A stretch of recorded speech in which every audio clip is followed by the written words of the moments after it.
So let's have a look at these filters then on the CS80.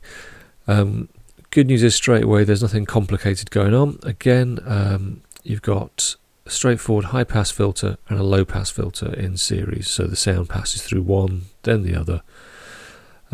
So you've actually got two filters per oscillator, and when you're using both oscillators in one voice, it means you've got like 4 filters available for a single voice. So it's whilst quite straightforward, there's a lot of flexibility available there. The filters themselves can be switched between 24 and 12 dB, which means that they have sort of a sharper or a more shallow effect on the frequencies they're cutting, which just makes them sort of more pronounced or not. And they have resonance available individually for high pass and individually for low pass. Now we'll go through them, but it's nothing unusual. What is unusual is the envelope here. Unlike the standard attack, decay, sustain, release that we see over on the amplitude, the volume, the filter has an attack, decay, release. There's no sustain. Now what there also is an initial level and attack level. Now these two together are a kind of an addition to the standard envelope, and we've lost the sustain. So it's unlikely you've encountered these before unless you've actually got a hardware CS synth yourself. Inherently nothing complicated about it, but you're going to need to learn it for the CS80, so we'll run through that in a sec. First thing we'll do is turn that sync off, and we'll get rid of some of the settings we had over in the mod matrix here, so it's nice and clear. No distractions from there. We'll shut it down. There we go. All off, nothing on. Close that hatch. Okay, so the modulation matrix isn't doing anything now. There we go, a simple waveform. First thing to do when using the filter is you've got to switch it on. As I've said before, these parameters with an arrow on either side are a switch. Okay, it's got arrows both sides of the parameter name. It's a switch. So I've switched on the low pass filter there, which is the filter you tend to find on 99% of synthesizers, and let's hear what it does.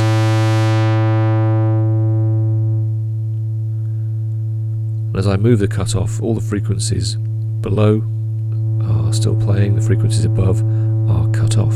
So there we go, right down to the bottom of the frequencies. We can just hear the low end of the sound, bring it back up again, it gets brighter.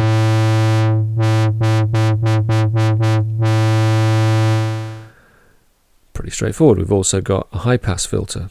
The exact opposite effect. As I bring this, it will get rid of the lower frequencies and preserve the horns that are high above the cutoff point. So you can hear now.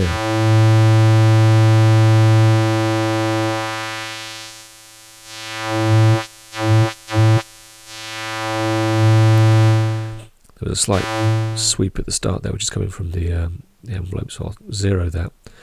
So let's do that again. This is just the high pass filter with no envelope working on it at all.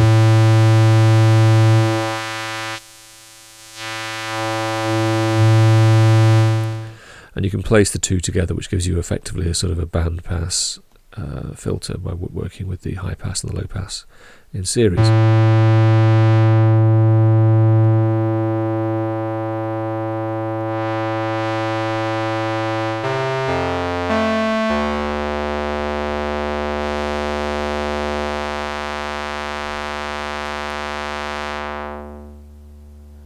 Now, as you can hear there, if you actually cross them over so that the low pass is below the high pass, there's very little coming through.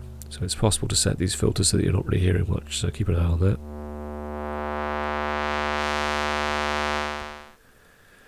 As I say, there's a 24 dB, 12 dB switch.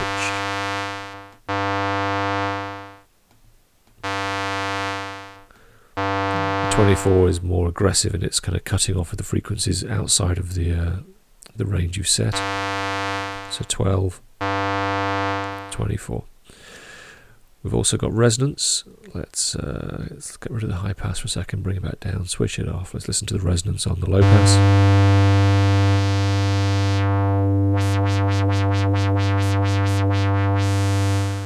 And that resonance gets even stronger if I switch us back into 24 dB mode.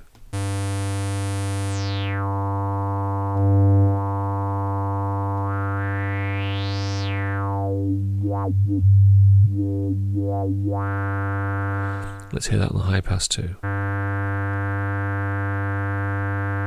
We'll switch it on.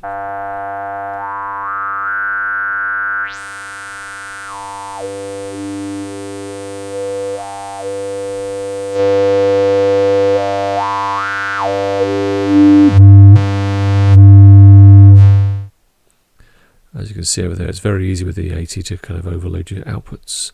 So if that bothers you, keep a limiter there. Apologies to your ears there.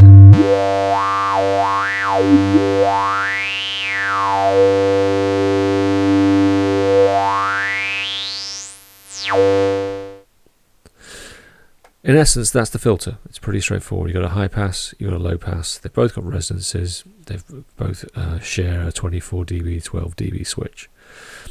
So that's essentially the filter. Now what I'm going to do is turn the low pass off, leave it wide open, leave some resonance on this high pass, and we're going to hear how the envelope actually works. Now, what you can probably sort of think of this attack level slider. We'll leave initial level for now. We're going to work with just these four for a minute. We'll come back to initial level. While it's on 0, it's actually doing nothing, so that's having no effect on the sound. Attack level is pretty much, you may have encountered synths that have like an envelope depth control when you're using a filter. Like they sort of let you decide how much, how sort of deep the envelope's effect on the filter cutoff will be. Attack level is the same. So if I look at this high pass setting here around the middle, we've got our filter there. Okay. So if I now bring this attack level right up to full, and let's have a slow climb over some time and a slow decay, we should now hear that cutoff sweep up and then sweep back down. There you go, pretty much exactly as expected.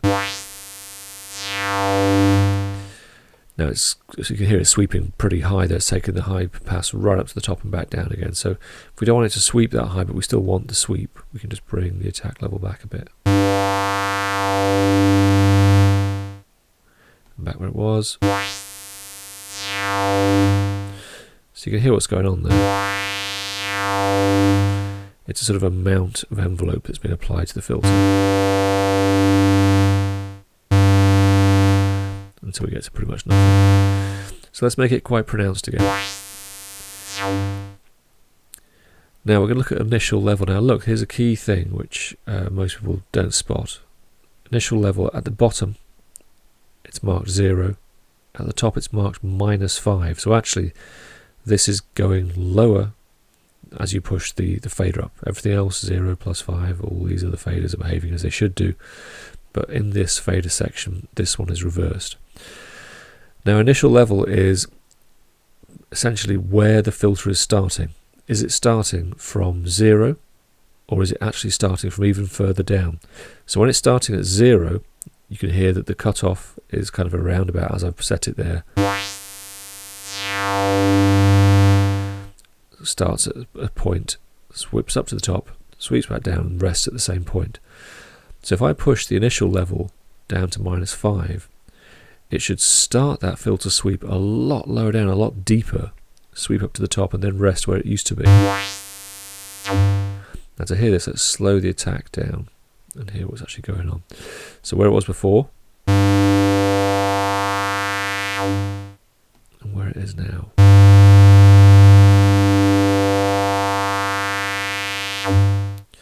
Now that was quite a bit deeper, but if we work with a setting higher up the scale, you might hear it a little more clearly. So starting now and starting with the initial level way down lower.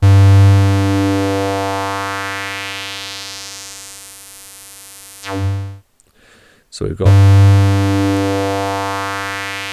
starting right, kind of what feels like it's down there, up, and then resting here. Or if I start with it at 0, it just simply starts from here, up, and back down to the same spot eventually.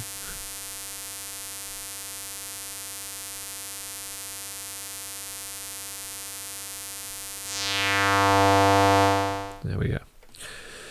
So initial level is just a kind of offset for where the envelope starts. It's still going to do exactly the same attack and decay and release. How deep and sort of an effect the envelope has is set with the attack level. But the initial level just says, am I starting with this cutoff where it is or do I start with it lower down, sweep it up, and then drop it back to here? That's all it is. It just adds a little flexibility that is actually missing on other envelopes, but it's kind of unusual to need it in any meaningful way. It's just like a handy little feature, and so it's great to use it when you want it, but it's not going to crop up as a must-have very often. So that's the filter section, nothing more to it really. You've got high pass, low pass, 2 resonances, and you've got this slightly unusual envelope, but pretty much does what it says on the tin. It's a little VCF envelope. So let's have a quick play. Just put some low pass on, put the resonance on.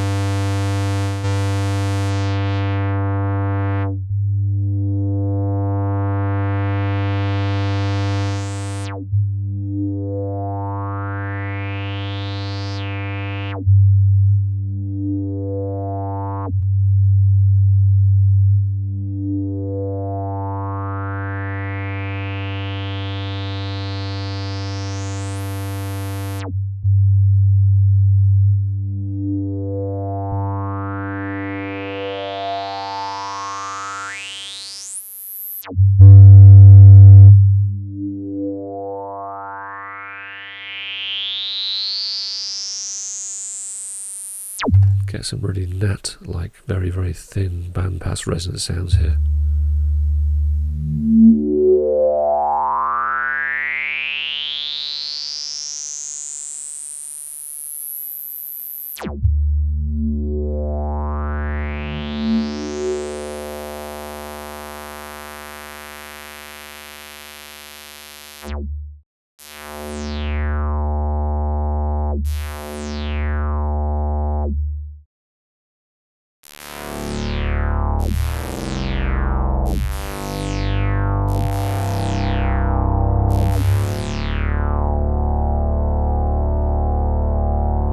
It's got a nice fat sound to it. I mean, the 80 is not like a mini Moog, it's not one of the all-time kind of classic chunky filter synths, but it's got a kind of really nasal little precision about it, and it can deliver really proper sort of warm low end and very kind of fizzy, sharp, really reedy top end stuff. That high pass filter's got a nasal quality that's quite unique to the 80, I personally believe. So that's it, the filter section. Have a play, get your head around that, and then we're going to look next at the VCA and how to start kind of using both sections together, and then most importantly what really brings the 80 to life, the touch sensitivity controls over here.